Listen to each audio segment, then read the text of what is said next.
क्या आप जानते हैं कि ऊंट को जिंदा सांप क्यों खिलाया जाता है? ऊंट के शरीर में जाने के बाद सांप क्या क्या करता है और क्या वाकई इस जिंदा सांप को खाने से ऊंट को कोई फायदा मिलता है? रेगिस्तान की यह सदियों पुरानी सांप और ऊंट की परंपरा कई सवाल उठाती है। आइए इसके हैरान कर देने वाले सच से पर्दा उठाते हैं।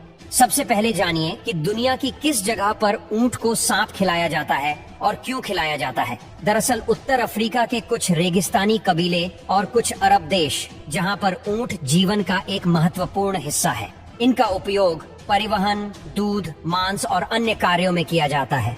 इस जगह पर ऊंट को पालने वाले लोग एक जिंदा सांप ऊंट के मुंह में छोड़ देते हैं। यह देशों में ऐसी मान्यता चलती रहती है कि ऊंट को जिंदा सांप खिलाने से ऊंट की शक्ति और सहनशीलता बढ़ती है। इन कबीलों में सांप को ऊंट के लिए टॉनिक के रूप में देखा जाता था, जो ऊंट की सहन शक्ति और कार्य शक्ति बढ़ाने में सहायक माना जाता है।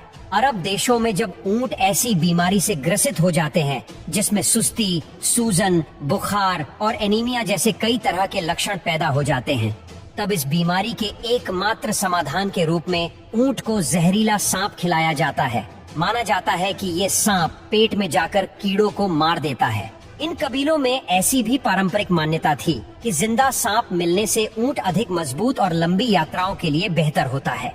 हालांकि यह मान्यता आज के समय में कम होती जा रही है, लेकिन कुछ लोग ऐसे भी हैं जो इस मामले पर कोई समझौता करने को तैयार नहीं है। क्या ऊंट कभी अपने आप ही जिंदा सांप को खा लेता है? काफी वीडियो में कहा जाता है कि अगर ऊंट को अपनी तबीयत खराब दिखती है तो वह अपने आप ही किसी सांप को खा लेता है।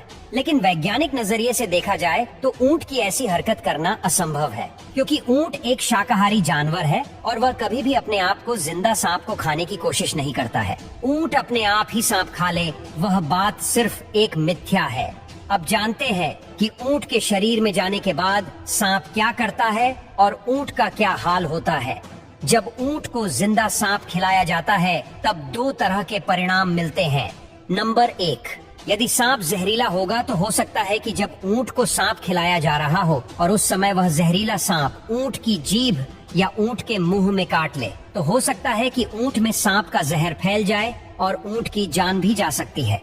हालांकि ऐसा होना दुर्लभ है और शायद ऐसा कोई किस्सा सामने आया भी नहीं है कि सांप ने ऊंट के मुंह में काट लिया हो और ऊंट की जान चली गई हो, किंतु यह घटना होने की पूरी संभावना है।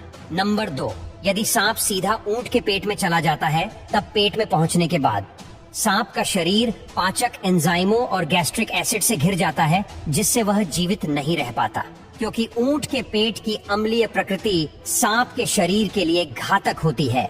सांप का शरीर धीरे धीरे पचने लगता है और ऊंट का पाचन तंत्र सांप के शरीर को छोटे छोटे अणुओं में तोड़ देता है, क्योंकि ऊंट का पाचन तंत्र किसी भी कठिन पदार्थ को पूरी तरह से तोड़ने में सक्षम होता है। पाचन के बाद सांप के शरीर का जो भी हिस्सा बचता है वह मल के रूप में ऊंट के शरीर से बाहर निकल जाता है।